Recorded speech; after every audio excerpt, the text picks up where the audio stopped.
সূরা আহজাবের 58 নম্বর আয়াত। যারা আপনারা আতশবাজি ফুটাচ্ছেন এখনই কোরআনের অনুবাদ দেখে নেন। সূরা আহজাব 58 নম্বর আয়াত। সূরা আহজাব 58, সূরা আহজাব 58। পাপের বোঝা বহন করে কবরে যেতে হবে। সূরা আহজাব 58। এখনই যারা আতশবাজি ফুটাচ্ছেন এখনই কোরআনের বাংলা অনুবাদ থাকলে দেখেন। সূরা আহজাবের 58 নম্বর আয়াতের অনুবাদটা এখনই দেখে নিতে পারেন। কোন সূরা, কত নম্বর আয়াত? যারা আতশবাজি ফুটাচ্ছেন এখনই ঘরে বাংলা অনুবাদ থাকলে অনুবাদটা পড়েন, পড়ার পর সিদ্ধান্ত নেন ফুটাবেন কিনা। সূরা আহজাবের 58 নম্বর আয়াত। সূরা আহজাবের 58 নম্বর আয়াতে আল্লাহ আলোচনা আসতো আমার, আজকে যে আলোচনা করতেছি ওইটাতে চলে আসতো, এরা আগেই শুরু করে দিচ্ছে। হ্যাঁ, ইহুদি খ্রিস্টানদেরকে অভিভাবক বানানোর যে ক্ষতিগুলা, দুইটা ক্ষতি হইল। তো দ্বিতীয় ক্ষতিটা ছিল পোশাক। তো পোশাকের ক্ষেত্রে একটা হারাম পোশাক আলোচনা করতেছিলাম। পুরুষ নারীর পোশাক পরবে না, নারী পুরুষের পোশাক পরবে না। লানা রাসূলুল্লাহ সাল্লাল্লাহু আলাইহি ওয়াসাল্লাম আর-রাজুলা ইয়ালবাসু লিবসাতাল মারআ ওয়াল মারআতু তালবাসু লিবসাতার রাজুল। যেই পুরুষ নারীর পোশাক পরে আর যেই নারী পুরুষের পোশাক পরে তার উপর আল্লাহ রসুল অভিশাপ দেন। আল্লাহ রসুল তার উপর অভিশাপ। গায়ে হলুদ অনুষ্ঠানে ছেলেরা দেখবেন এক কালারের ড্রেস পরে, 5 জন 6 জন 10 বন্ধু 20 বন্ধু একই কালারের ড্রেস বানায়। ওই ড্রেস বানিয়ে তারা কি করে, একটা ওড়না বানায়, এই ওড়নাটা পা পর্যন্ত ঝুলায় রাখে। পিছন দিয়ে গিয়ে বলবেন আসসালামু আলাইকুম খাদিজা আপা কেমন আছেন। হ্যাঁ পুরুষ আপনি জানেন, তারপরে বলবেন যে ভাই, বলবেন যে আপনাকে বলবে আমি তো পুরুষ, তুমি আমার খাদিজা বলবেন আপনি ওড়না পেঁচাইছেন তো এই জন্য আমি ভাবলাম। কিছু ছেলে কানে ছিদ্র করে কানে ধুল পরে, এটাও স্পষ্ট নিষেধ। এটাও কি স্পষ্ট নিষেধ।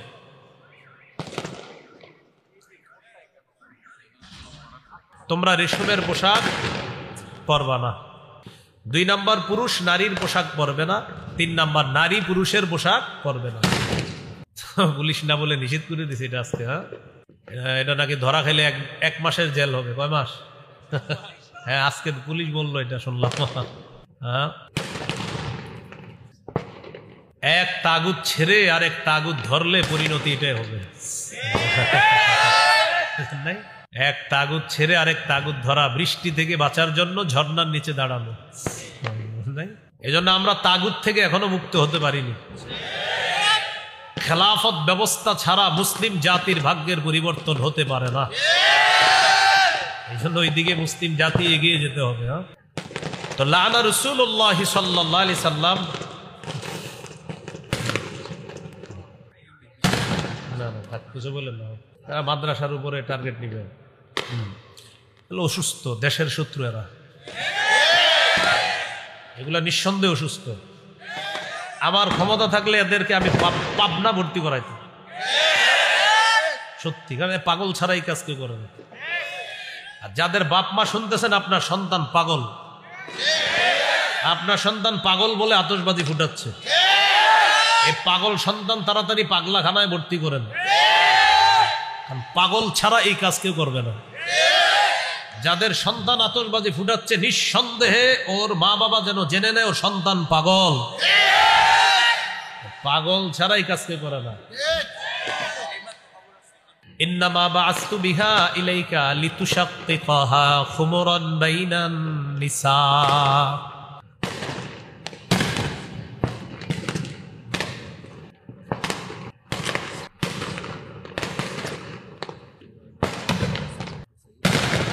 তো রাসূলুল্লাহ সাল্লাল্লাহু আলাইহি সাল্লাম হযরত আলী রাদিয়াল্লাহু তাআলা আনহুকে বললেন,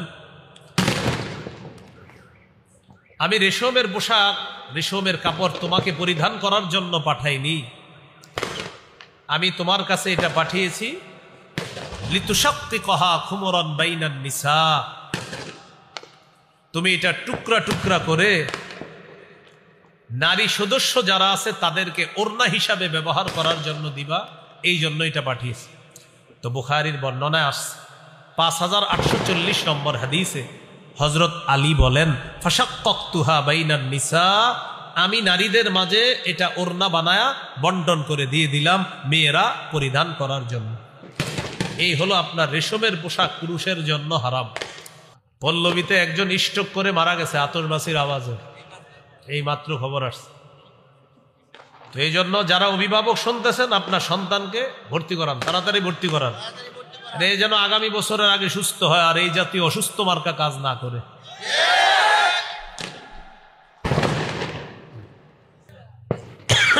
এই পাপের বোঝা নিয়ে কোথায় যাবে?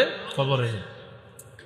তাহলে বলেন, কোন দিবসকে কেন্দ্র করে এইখানে যারা আমার আলোচনা শুনছে, তো আমরা আজকে তো ফুটাবো না, আমরা কোন দিবস ঈদের আগেও না, বিয়েতে গায়ে হলুদ কোথাও আমরা আতশবাজি জীবনেও আমরা এগুলা করবো না ইনশাআল্লাহ। আপনার বন্ধু যারা আছে তাদেরকেই দাওয়াত দেন। 5 নাম্বার গান বাজানো, এটা এখনো বাকি আছে। আজকে একটু পরে গান শুরু হবে, কিন্তু এখন তো মাত্র স্যাম্পল দেখলেন। গানের নিয়মটা হবে এমন, কিছু ছেলে ক্রিকেট খেলার আয়োজন করবে, পাশে আপনার 2টা বক্সে জোরে জোরে গান বাজাবে, খিচুড়ি পাকাবে, রাত 4টা বাজে খিচুড়ি খেয়ে তাহাজ্জুদ পরে ঘুমিয়ে যাবে। এ হলো 5 নাম্বার আপনার গান। গান, এই গান নতুন বর্ষকেও স্বাগত জানায়। ঈদের আগের রাতে 29টা 30টা রোজা রাখার পর ইবলিস ছাড়া পেয়ে যায়, তখন আইসা বলে টেনশন নাই, আমি আইসা গেছি, তুমি 2টা বক্স আনো, হিন্দি আরবি ফার্সি বাংলা অঙ্ক ইংরেজি যা পারো, গান হইলি হলো, কি ভাষা এটা জানা দরকার নাই, সর্বোচ্চ ভলিউমে ছাড়বা, তালে তালে লাফাইবা, দেখবেন বাচ্চা ছেলে মেয়েরাও লাফাইতেছে, ছোট ছোট। এ তো আপনারই সন্তান, আপনার সন্তানকে এই সভ্যতায় আপনি বড় করছেন কেন? সূরা তাহরিমের 6 নম্বর আয়াতে আল্লাহ বলেছেন, কু আনফুসাকুম ওয়া আহলিকুম নার, নিজে এবং পরিবারকে আগুন থেকে বাঁচাও, নিজেকে এবং পরিবারকে আগুন থেকে বাঁচাও। কু বাঁচাও, প্রোটেক্ট, কু সেভ, প্রোটেক্ট আনফুসাকুম ইউরসেলফ ওয়া আহলিকুম এন্ড ইউর ফ্যামিলিজ নার এগেইনস্ট আ ফায়ার। ফায়ার অর্থ কি? আগুন। আগুন, আগুন থেকে বাঁচাও, নিজেকে বাঁচাও, পরিবারকে বাঁচাও, আগুন থেকে বাঁচাও পরিবার। এই জন্য এই আয়াতের ব্যাখ্যায় সাহাবায়ে কেরাম বলেন, আল্লিমু আওলাদাকুম আল আদাবা, সন্তানকে ছোটবেলা থেকে শিষ্টাচার ভদ্রতা শিক্ষা দাও।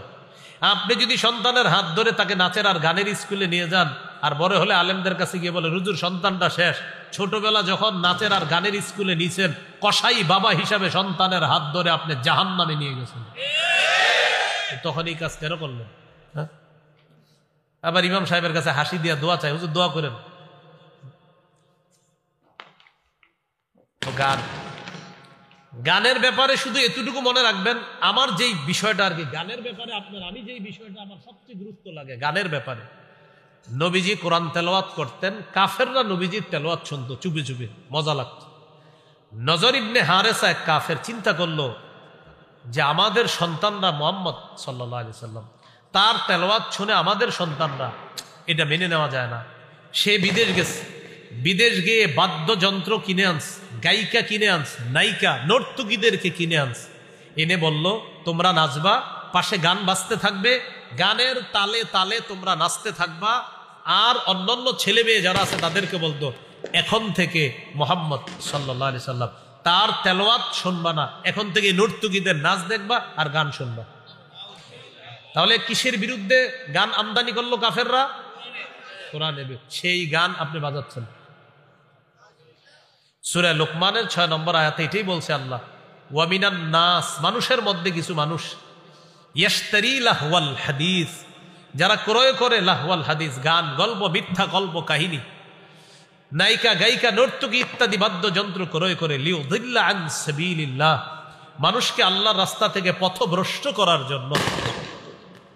শেষে আল্লাহ বলেন, উলাইকা লাহুম আযাবুম মুহিন, তাদের জন্য অপমানজনক শাস্তি, লাঞ্ছনাজনক শাস্তি, অপমানকর শাস্তি। তাহলে গান বাদ্য হালাল না হারাম?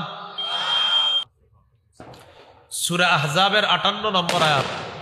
যারা আপনারা আতশবাজি ফুটাচ্ছেন, এখনই কোরআনের অনুবাদ দেখে নেন। সূরা আহজাব 58 নম্বর আয়াত, সূরা আহজাব 58, সূরা আহজাব 58, পাপের বোঝা বহন করে কবরে যেতে হবে। সূরা আহজাব 58। এখনই যারা আতশবাজি ফুটাচ্ছেন, এখনই কোরআনের বাংলা অনুবাদ থাকলে দেখেন, সূরা আহজাবের 58 নম্বর আয়াতের অনুবাদটা এখনই দেখে নিতে পারেন।